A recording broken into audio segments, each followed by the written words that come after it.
Woo! Cool.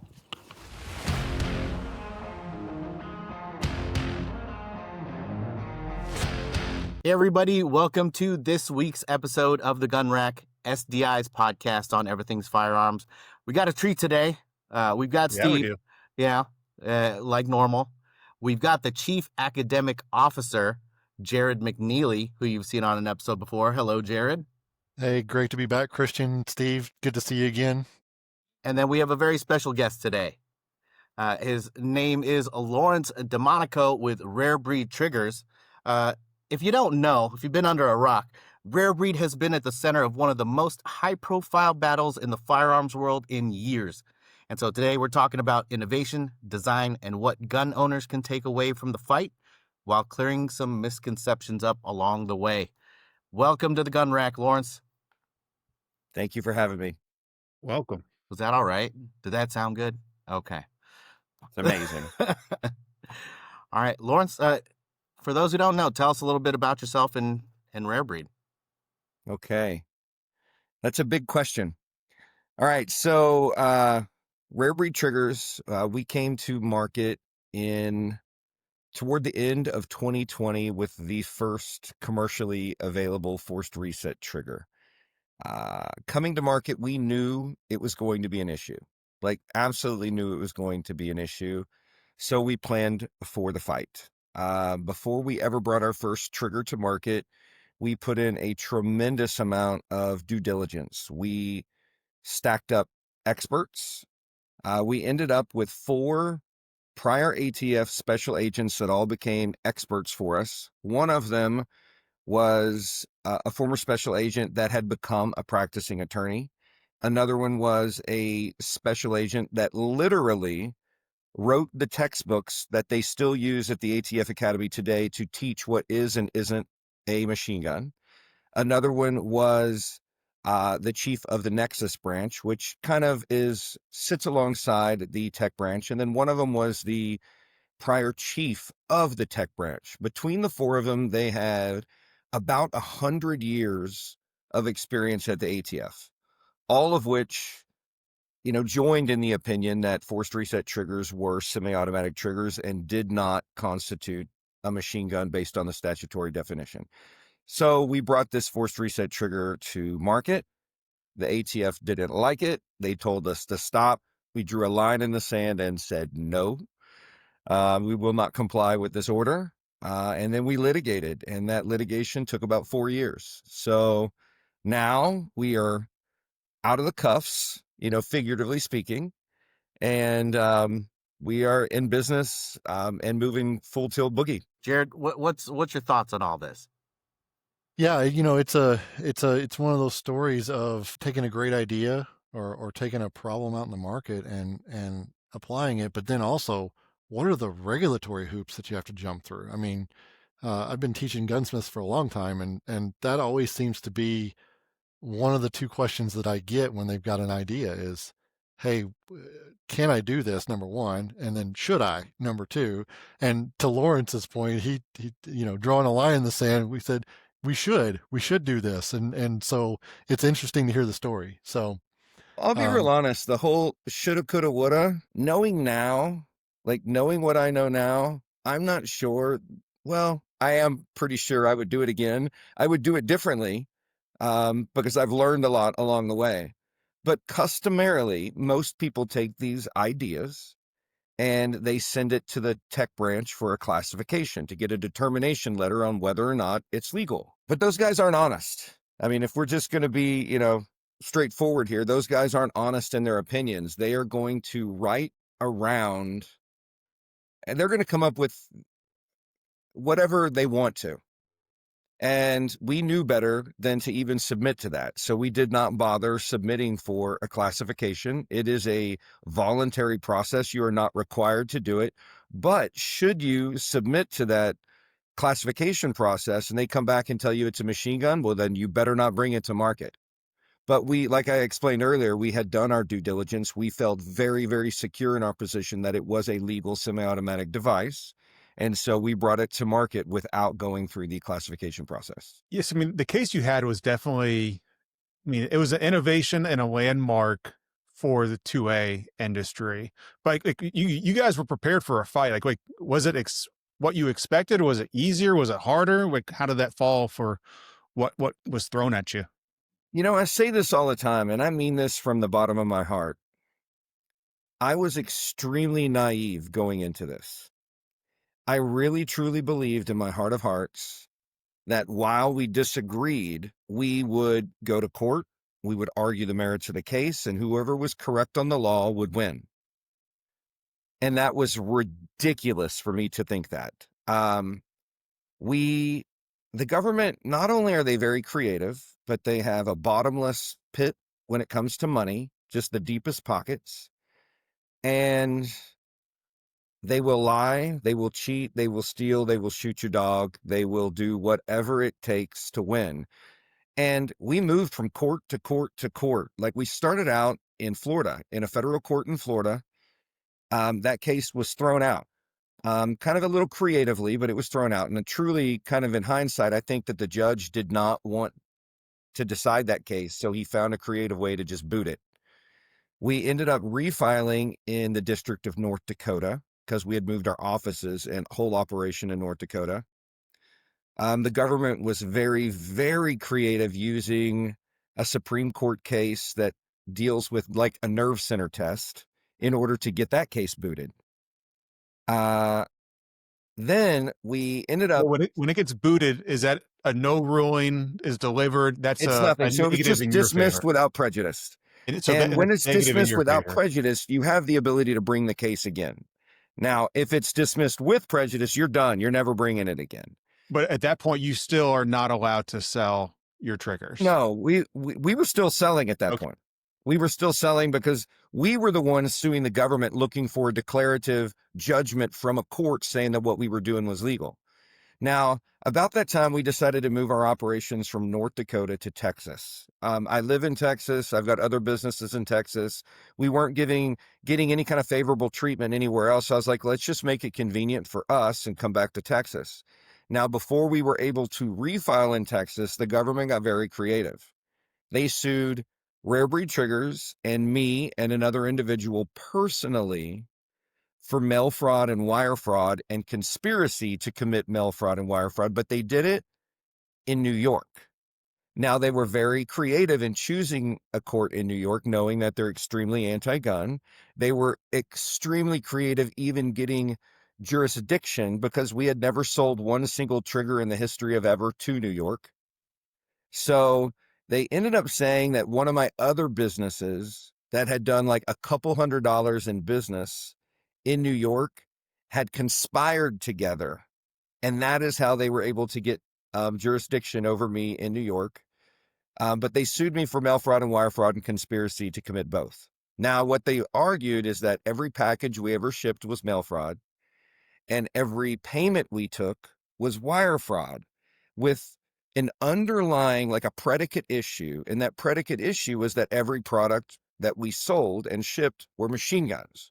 Now, they didn't want the court to decide whether or not they were machine guns.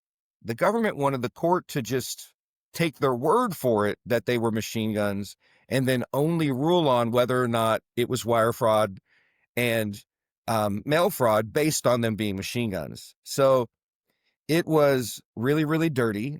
And when I said the government will lie, cheat, or steal, I literally, not exaggerating, not embellishing, had federal agents get on the stand and tell black and white lies under oath that I could easily prove. But the court didn't care. The court wanted to decide against me, was going to find a way to decide against me, and was going to do anything to decide against me. Now, about the same time that the government sued me in New York, I had teamed up with the National Association for Gun Rights to bring a case for a declarative judgment in Texas. Now, so both of these cases are kind of running parallel to one another. We ended up winning a decision in the Northern District of Texas. Judge Reed O'Connor ruled that force reset triggers were legal semi-automatic triggers, but then went further to define what actually constitutes a forced reset trigger in his order. Now, the government ended up appealing that to the Fifth Circuit. But then there was an election, and elections have consequences. So the government is still stringing me along in New York. At this point, I'm no longer allowed to do any businesses. They got me tied down with an injunction. So I'm no longer allowed to do business, but we've got this win out of Texas that the government has appealed to the Fifth Circuit. Well, one of Trump's first executive orders was, we want to know about everybody's like Second Amendment rights that have been violated and or abuses of government. So we actually filed through these proper channels and said, hey, we've got a case. Will you take a look at it? And of course, it got traction. So many trips to DC to sit down with kind of the head honchos at the DOJ, we ended up, coming up with a settlement agreement. And in that settlement agreement, I mean, I'm giving you the super basics, kind of the Reader's Digest version, if you will. But in that settlement agreement with the U.S. government, they agreed to drop the case in New York against me to let me go back into business, which was great. They agreed to drop their appeal to the Fifth Circuit so Judge O'Connor's ruling would stand, and at that point, it would be unappealable. And that would allow me to go back into business, but they had some asks of me as well. And one of the asks was that we would not produce forced reset triggers for pistols. Now, this requires a little bit of further explanation, but they also required that I enforce my patent rights. Now, about the patent rights, that one was an easy one. I was like, sure, absolutely no problem, because we've spent millions and millions and millions of dollars to fight the fight, risk life in prison, risk losing everything I had in the world. The government at one point went to the court and asked them to seize all of my assets, take my home, everything. Now, luckily, I didn't lose all that. Luckily, I didn't end up in prison for life. But to put in this type of work, to risk everything, literally everything, and come out on top, yeah, of course, I'm going to continue to defend our patent rights. We've got about a dozen patents in the space on multiple ways to achieve a forced reset, in addition to specific platforms. But so, of course, I was happy to say I'm going to defend my patent rights. Now, back to the not doing pistols, I drew a hard line in the sand and said, this is a no-go. Like, I won't do this because you've got AR pistols. Does that mean I can't make them for AR pistols? But if I can make it for an AR rifle, but it could go into a pistol, then what? So the answer is no. But what I will agree to do is I will agree to never manufacture them for handguns. And when I say handgun, I mean a traditional handgun, like a Glock 17 or, a SIG pistol, something along those lines. And so we had to get creative and draft an agreement, a part of that settlement agreement, a provision that defined what a handgun actually meant. And it wasn't the best definition, but it's the best one we could come up with at the time. And what we agreed to is that if you can load a magazine into the trigger pulling hand, so load a magazine here, that constituted a handgun, and we would not make one. Now, we ended up losing, say, the MP7. We can't do that. I would like to do one for the MP7, but I can't. We can't do one for the Uzi. We can't. So we lost a few things that I would have liked not to have lost, but I was able to give them what they wanted without giving up too much. Now, I'll be honest. Do I think that a forced reset trigger in a traditional handgun is illegal? Absolutely not. Do I think it constitutes a machine gun? Absolutely not. But if I'm going to be honest with myself, and I'm going to be honest with everyone that I speak to, we were never intending to make one for a handgun anyway. I feel like as a business, it's a bit irresponsible, and it's a bit on the even more of a risky side, because handling a handgun, operating at a cyclic rate like that, is tough even for pros.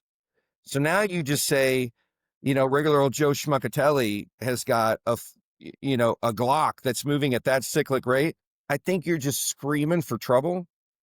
And it was something we had decided as a business we weren't going to do anyway. So I didn't have a problem giving that up. Now, I'm willing to take it on the chin and take a bit of a beating for that. But once again, I feel like I'm going to take ownership for my wins. So I'm going to take ownership for issues like this that are a bit controversial as well. But end of the day, we ended up crafting this settlement agreement with the government, and it allowed us to go, back into business. So now, I mean, we've only been back in business for a couple of months now. We are selling everything that we can manufacture, like as fast as we can manufacture it. And we currently have one model available for the AR, and we call it the FRT 15L3. And I think this might actually be the first time on camera I've actually explained what that means. So I'm going to go ahead and, tell you. So obviously FRT 15, we actually have that trademarked as well. So it's the forced reset trigger for the AR-15 platform. Now the L3, the 3 means that it's a 3 position. So you've got safe, standard, semi-auto, and then forced reset semi-auto. But the L means that it's based on our locking bar technology. Now, we have, like I explained earlier, we have multiple patents that cover multiple technologies. We have a new version coming out soon. It's the FRT 15 C3, and it is based on CAM technology. And then we've got other versions that are not far down the road. We've got one that'll be coming out soon for the CZ Scorpion, the Steyr AUG, the AK-47, the MP5, the H&K 416.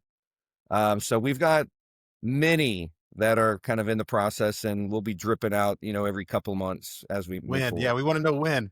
Yeah. Yes, everybody wants to know when. And I'm like, just be patient. Because to be honest, even if I give you a date, I'm going to be wrong. When it pushes to the right, then you're going to be mad at me. Yeah. Well, Jared or Steve, did you have anything to comment on, just the background of litigation or anything like that? I was just going to say, when it comes to the handgun part, like from my experience of watching like 80s action movies, did you guys just try turning the gun sideways to make it?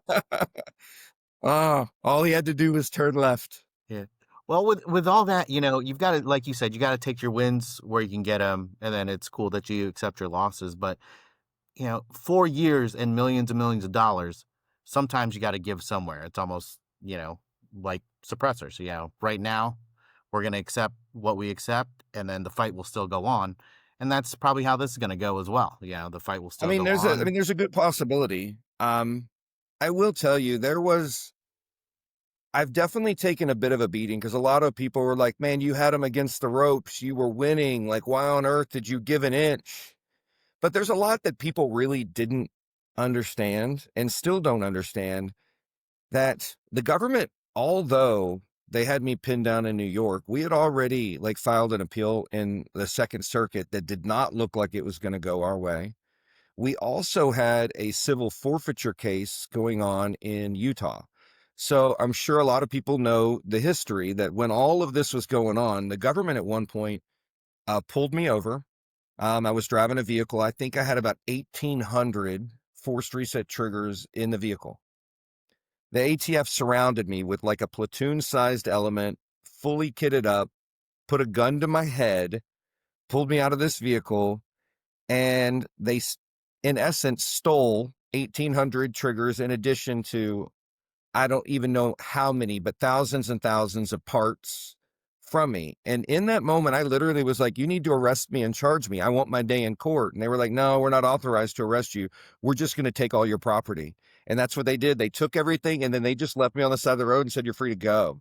Jeez. And I was like, and this is how you guys are winning this fight, is you're denying me my due process by, you literally just robbed me. You're not even going to charge me. In what world do you pull somebody over with 1,800 machine guns and then just let them go?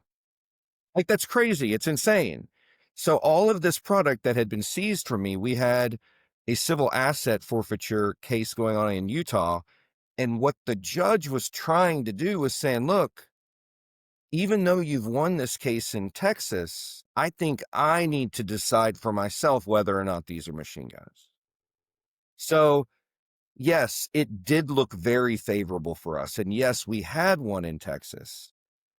But had the government wanted to keep pushing, there's a very, very reasonable chance that it might not have gone our way. So, in order to absolutely secure the win without any question, I felt like it was an easy decision to give a little. And it's very, very easy for the people that are armchair quarterbacking it, or that didn't have millions of dollars into it, or weren't worried about going to prison, you know, to say you should have just, held the line. And I think I did hold the line more than most would have. And, we got the decision we needed, and I was happy. I was happy with where we ended up. Yeah. Or why do you think the ATF went after rare breed so hard? And then a follow up is like, at times, like, why do you think you didn't have the full support of the industry at times at your back? That's a really good question. I really think that they wanted to make an example of me.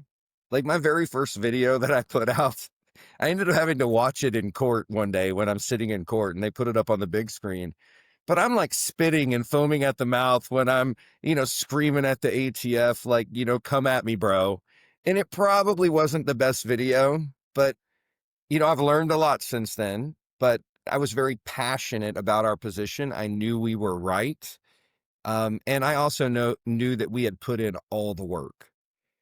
I don't think that they knew the fight they were going to be up against. I really think that they probably thought that they could just bully and intimidate me into submission like they do most people. But we had prepped for it. We had planned for it. Like we knew it was going to come at some point. So then we were like, let's do the dance. But then when I was so brazen about putting kind of two middle fingers up to them, I think they were like, we're going to make an example of him. Like he is going to do time in prison. I had an assistant U.S. attorney during a break when I was being deposed at one point look me in my face and say, even if we can't beat you, I'm going to bankrupt you in the process. So they definitely had, I think many of them probably still do have a special place in their heart for me and would love to see me burn. But just like we've done since day one, we've crossed our T's, we've dotted our I's, we've tried to do everything on the up and up, and we keep receipts. Like we're doing everything the best way that we can. But I really think that they just wanted to make an example of me. Now, as far as the industry goes, I called everyone for help. I mean, everyone. And I don't want to throw any group under the bus, but the only group that not only even took my call, like spent more than 5-10 minutes talking to me, was in AGR. And then they walked the line all the way through to the bitter end with me. And I still have a very good relationship with them. I will probably always have a good relationship with them. And now that we've, kind of made it, I will support them, till kingdom come. Let's talk about, a lot of our viewers are our students. And, Jared mentioned it before we started, a lot of folks come to him with like, I got this great idea, all that. Can you talk us through what the process of development was like for FRTs? In Man, in the basics of it. yeah. So that is a really, really tough one. Rather than kind of addressing that question head on, I'm going to kind of skirt around it a little bit. But this is a conversation I have with my kids all the time. And my kids are little, they're 9 and 11. But I'm trying to beat this mindset into their little heads right now. And I tell them, when you run into a problem, I don't care what it is, like the toilet doesn't flush right in the restroom at school, just take a step back and go, can I solve this problem? Is there a need for this problem to be solved? And if I solve it, is it worth money? And if it's worth money, is it worth enough money that you can defend it when someone tries to steal it from you? Because, and you hear this all the time, anything worth taking, somebody's going to try to take. And of course, we deal with a lot of that right now, but We've heard. developing it was very, very tough. One, we needed to be absolutely positively sure that it would withstand the scrutiny of the statutory language. And of course, we got the experts to confirm or agree with us that we were right in our position. But now at this point, like, we've got so many different ways to achieve, a forced reset. But now, and a lot of people don't know this, and this is crucial. This couldn't be any more crucial. Just any old forced reset trigger is not legal. Like, all forced reset triggers are not the same. Like, it is important to understand this. And in order to do so, you really need to go back to Judge O'Connor's ruling, because he defined what a forced reset trigger is in that ruling. So not only does it need to force a reset, you need to meet all of the requirements that were laid out in his definition in order for it to be protected. Like, you might, and I see things all over right now, and I keep warning people, you are begging to get cuffs thrown on your ass. And you're selling these things for so cheap. Not only are you not going to be able to defend yourself, but you're not even going to be able to, hire experts or probably even go the distance when the government tries to throw you in jail. But these cheap little $25 products that will force your trigger forward, but they're not going to meet the other requirements that are required. Are all the requirements mechanical? They are. But for instance, one of them is that the trigger needs to remain locked during the cycle. So let's just say that it forces your trigger finger forward. Well, that's not good enough. Better have some type of mechanical function inside this new device that you've created that locks it during the cycle as well. And if you have it, I mean, you might as well be putting up a flag saying, hey, come kick down my door. And I've also seen a lot of people, what they're doing is, I think that they just call their item a forced reset trigger because they're looking for the protection that, we gained through this litigation, even though it doesn't meet the requirements of what has been defined as a forced reset trigger. So they just call it an FRT, whatever. And I hate to see it, but at this point, we have litigated so much against people that have infringed on our patents. Even when I try to just give somebody a friendly warning, people think I'm just being a jerk and want to hate on me when I'm like, no. Like, you're asking for trouble. Like, what you're making doesn't compete with me. It's trash. But you're asking for, and they don't realize it. In many cases, they don't realize it. But it's super unfortunate that, we're in the position we're in now. Jared, can you give us, as a gunsmith's perspective, what's the difference in the mechanics between a force reset trigger and a traditional trigger? Yeah, I mean, Lawrence probably can answer it better, but the part that I can really expand on is that I think is so interesting about this case is the problem that was solved and the area that you have to work in. Like, as a, traditional gunsmith, one of the things that we often do, especially on older firearms, is we have to make parts. Well, that's the first thing that went through my head as I started reading about this story and I've started hearing about it, and over the years considered the mechanics of this, is that no matter what, we only have we have a certain amount of space to work inside of, and there's a certain amount of things mechanically that have to happen in that space, and then we're going to add some other steps and pieces into it. Like what Lawrence just described, having that mechanical stop during the cycle that makes it an FRT versus maybe something that doesn't. How are you going to do that? And every time you think about one of these next mechanical steps that you're going to do, there's a part involved. There's a shape involved that's either taking up space or not. That you're already confined in. You're confined to something that you want to fit inside of an item that's already there. And so it's so interesting to do that. And as Lawrence talked about, giving way on the pistol side of it a little bit from the standpoint of, I love the fact that he called out it, from a safety aspect, there's probably a limit that we've gone past there, right?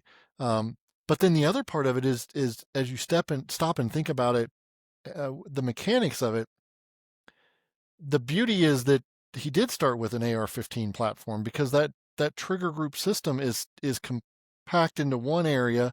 All of the function happens there. And so as you start to think about designs or that kind of thing, you've got a known space to work in with a group of.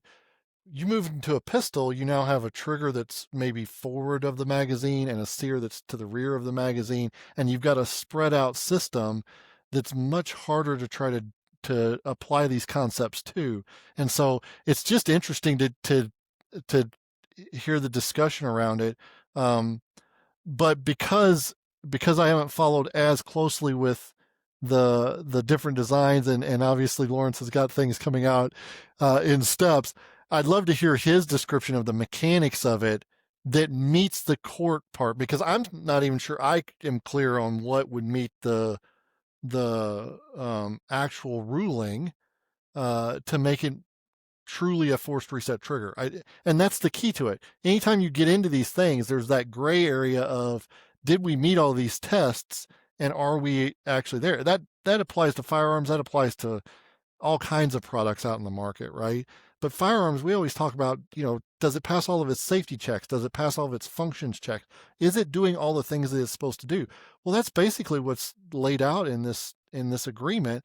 But I'll let Lawrence talk about it from the mechanics of it, because he fought through the agreement. He probably understands it even better than I do. So, I will tell you, and like any person would say, this is not legal advice. You should go and read perfect. this. Perfect. You should read the judge's order yourself. You should seek, counsel of an attorney. Get those opinions before you decide to go, willy-nilly and get into the game. But the big ticket item is, and like the first few are going to make perfect sense to anybody. You can only it's only going to fire one round per single function of the trigger. Simple, right? All right, the trigger is going to be reset between every round fire. Also, good to go. The big ticket item is that it has to be locked during the cycle. And a lot of people just aren't doing that. And as you were explaining, and this really is one of the trickiest things, is you're working in, depending on the platform, you're working with very little space. And every timing is crucial. The timing of the steps of all these things happening are crucial. So when you're working in such limited space and the timing is crucial, it's one, you've got, to reset the trigger and you've got to lock it. But when things are happening in different platforms in different areas, you've got to figure out how to transfer an action back here to an action up here, or vice versa. And it can get extremely difficult. And then even when you do figure it out, we're talking a couple thou of difference here or there. And when everything's moving so quickly, it can be extremely challenging. So I see some of these products that are kind of hitting the market, and they're trash. Like, you see people like, yeah, they're getting it done. It's ugly, but they're getting it done. So you kind of got to give them some kudos for like figuring out a way to shove, a square peg through a round hole, but that's what they're doing. But then if you want to do it, in a beautiful way, it's going to require a lot of work.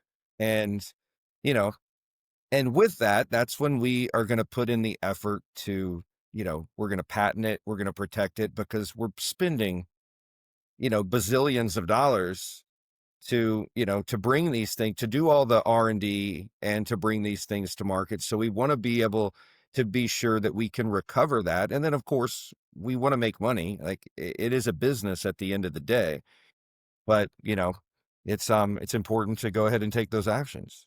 And that's such an interesting train of thought, because the other part of that is, maybe that lesser product that they, kudos to them that they're getting it turned out, but are they doing the testing behind it to make sure it's reliable? That's one of the things that in firearms is a huge deal, right? Reliability is absolutely key, because whether it's got an FRT in it or not, somebody's life may depend on this thing at some point, right? And you never know which one it's going to be. Yeah, it could be that range gun that you take and play race gun games with that happens to be the one that's at your hand when something bad happens. And so what is that reliability? So that, I mean, as you talk about that and you think about any of the products out there, again, whether it's firearms or anything else, what's the testing that's gone into it? What is the to your point, the R&D that's gone into it? How reliable is that system? And when you're talking about firearms, is it something willing to bet your life on, Group that I get beat up the most by is kind of the 3D print group. And that's a very, very special group. I feel like they're kind of mostly anarchists because they're just like, F the government, we're going to do whatever we want. We'll just print it. You can't stop the signal is the thing that they always say. But they print parts out of like really cheap polymer. And I'm going, man, like you're just waiting to blow up a gun, or you're waiting to like, end up with an out of battery discharge and blow a finger off, or, whatever. So yeah, absolutely. When you're operating, something that is moving this fast, and then you're using plastic, that's taking a beating at a cyclic rate, I'm not a big fan. I'm not a big fan. Now, Yeah, I have seen quite a few parts recently that people are printing out of metal, but then it's like they're having all sorts of fitment issues, and they're definitely not bringing the type of tolerances that you would expect when you're running something that's moving that fast, but also something that has the potential to kill you. yeah. So Even on That's a guns that have years and years and millions of dollars of R&D and development, whether they're machined or they're stamped, accidents can still happen. I've seen guns explode and have even just explode or have a malfunction. But I mean, I get it that someone watches a video online of someone shooting very fast, and that's exciting. And then they see, oh, I can just go buy this online. If I can buy it online, it must be safe or legal for me to purchase. That's not always the case. I mean, it could either lead to trouble for you or, or even worse, go to fatal. this website and download this print file and just print one yourself. Right. I mean, 100% the reason for being educated on these topics is not to just trust everything you see on the internet or download everything you see and say, oh, this is going to work. Someone gave it to me or told me it's true. Yeah, Right. it's so interesting to hear all of that because you get that discernment piece of, and I love these. I love talking to people that have developed a different part within a system because the system was designed to work the way it was designed to work, right? But there's always room for us to improve that system in most cases. I don't think we've hit the perfect thing yet, but there's always room for improvement. And so taking and making those improvements, are they good improvements or are they bad improvements? It's one of those questions. And I love to 3D print stuff, Lawrence. So I won't hold it against you, but I use that discernment of, hey, should I do this? Is this a good spot to use a plastic? Is this printed metal something that's going to hold up in that? And that's where, I also love getting in the education space because I get to help build that discernment with students and graduates that go out into the world and apply those things. But we've seen that in the industry over the years. I mean, if you look back in the early 1900s, everything was built out of steel. What's a Ruger 1022 action built out of now? Aluminum. What's an AR-15 action built out of? Aluminum. It's built out of that material because it's appropriate for that area. It's not appropriate under high cyclic rate. It's not appropriate under, a locking for pressure, but we're using steel in those parts. So it's really interesting to talk through that and think about how the education applies to making those good decisions about what you're going to do. And I'm right there with you that the 3D printers can be a kind of a wild space because they're just going to do whatever they want to do. Now, we do a lot of 3D printing, but we're using it for like rapid prototyping purposes. And, once we get beyond that, we're not printing anymore. We're moving to, we're either doing machining or something, a different method. Can we just talk about what a cool time we're living in, in regard to True. technology, the way things are manufactured, and then just the people's ideas coming to life. So, I can't imagine what we're going to see, from FRTs to 10 years from now.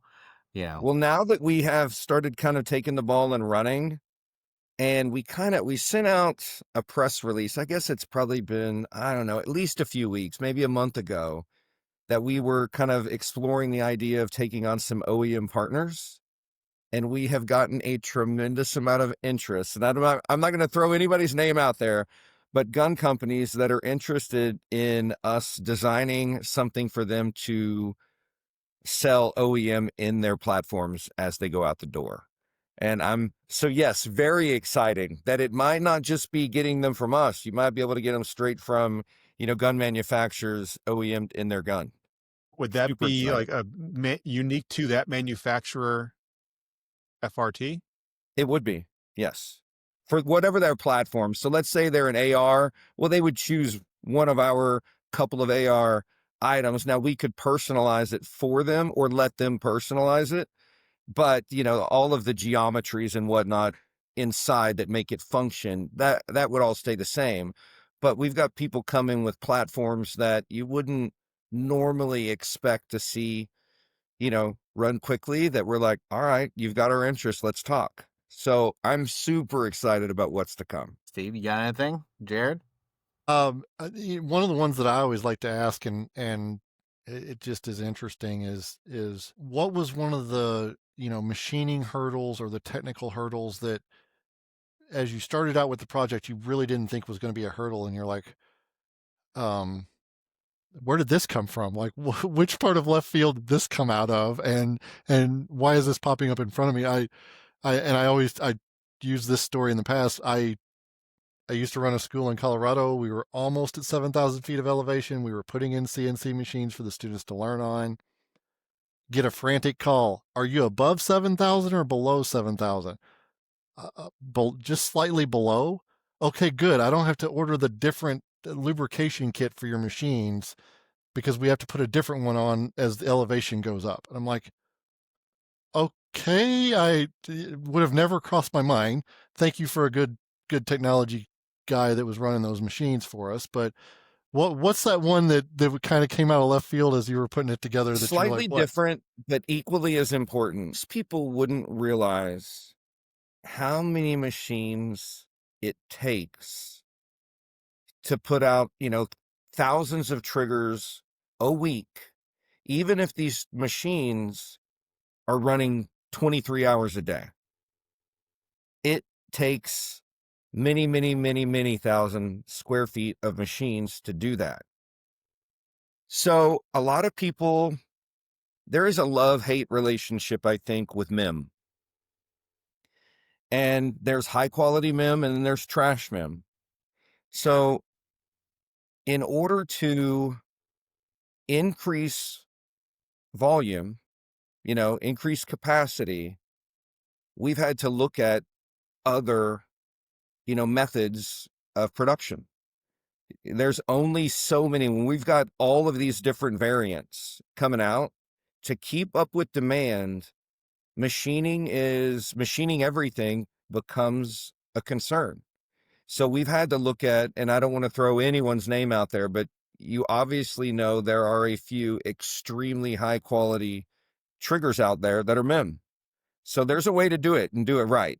So we've had to explore, ways to increase that volume and capacity by looking at alternate methods of production. Interesting. That's really interesting. Yeah, I'm Yeah, sure it's a challenge to make that many and also keep your quality where you guys want it to be. Bingo. Right? Because we will not put out trash. It's not happening. So in order to keep a high quality and, hit that type of volume, it's tough. It's very, very tough. We always like to ask our guests, for our students, what's the biggest piece of advice you could give a graduate or a current student here at SDI getting into the industry? Man, this is a tough industry to get into. And I will tell you, for years and years and years now, I don't think anybody could disagree with me. I feel like the industry has been like oversaturated. Too many people doing all of the things. And we've heard for years that everybody's like, they're having a hard time making it. Well, I don't think it's that, sales have gone down. I think there's just too many fish in the pond. So, and now that, obviously we brought something new to the market that nobody had ever seen before, I think that also drives a bit of why so many people are trying to take it from us and infringe on our patent rights, is that it's something new. It's something that hasn't been beat to death. And there's still a lot of money to be made in this area. So if somebody new, like looking to get into the firearms space, you've got to find your niche. Don't do what everybody else is doing because everybody else is doing it. Like, no matter what it is, you've got to find a way to make it your own, personalize it, or at least become memorable for it. Because without that, you're just another one of these small fish in this monster pond. This is in our industry. I feel like I'm also a veteran, but I feel like in the veteran community, we eat our own. Like, we're not good to one another. We just beat the shit out of each other.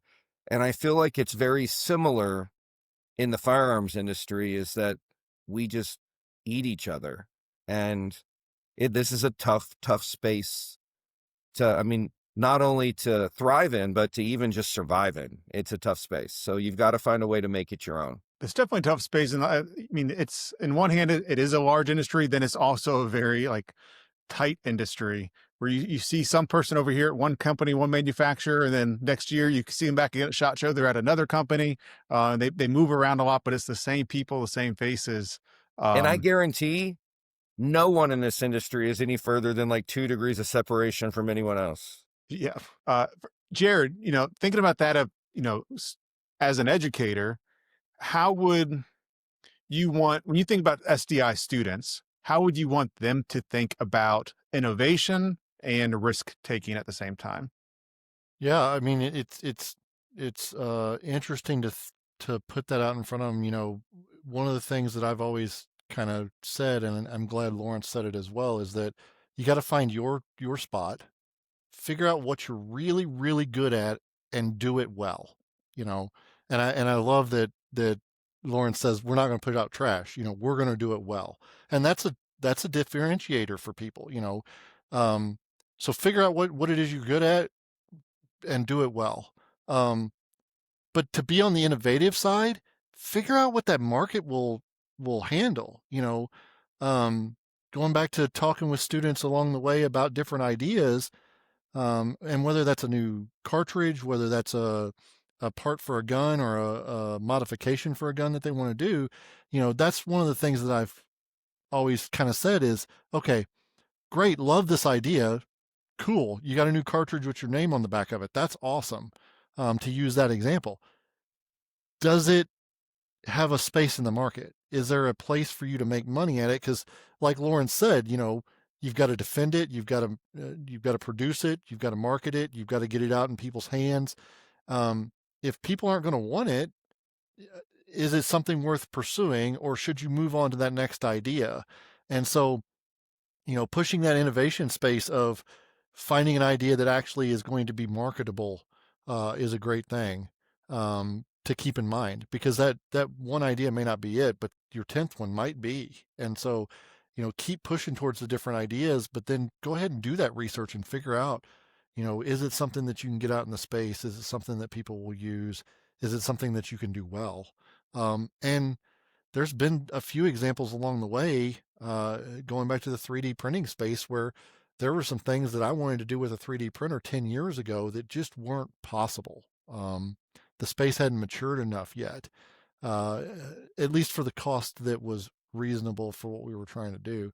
But now you can do those, and I can do them in my home. And so sometimes going back to an idea that you had years ago and saying, okay, is it at a point where we can put it out there now, is not a bad thing to do. So, but don't be afraid to set them aside and move on to what the next one is. But keep that list running, and be willing to go back and consult it. So there's so much to unravel. There's so much truth in that, what you just said, because there's so many products I've seen that it may be the very best thing ever made, that, ever touched by man, and it doesn't sell. And then there's stuff on the market that is just absolute trash, and it sells. There's so much more to being a successful business and having a popular product than just being simply the the very best thing made. Like that should be your goal, is to be better than everyone else as a product, whether it's quality or what you deliver. But man, that's not the end. That's not going to do it at the end of the day. There's so many more steps to it.